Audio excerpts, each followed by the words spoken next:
শুভ সকাল। আমি এসেছিলাম বাজারে আজকে 26শে জানুয়ারি, সব দোকানপাট সব বন্ধ। আমি এসেছিলাম ডিম কিনতে। আমার এসছি উতমাল থেকে আরও 2.5 ঘন্টা দূরে।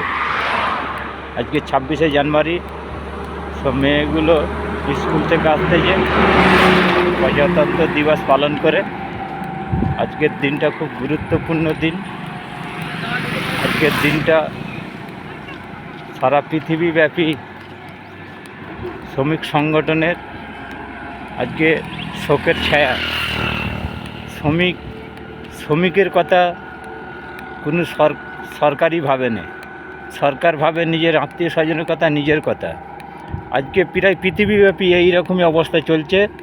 তো সমস্ত শ্রমজীবী মানুষদের বলছি, আপনারা এক কাটরা হয়ে আপনাদের অধিকারকে আপনাদের ছিনিয়ে নিতে হবে। অধিকার কেউ দিবে না, নিজেদের অধিকার নিজেকে আদায় করতে হবে।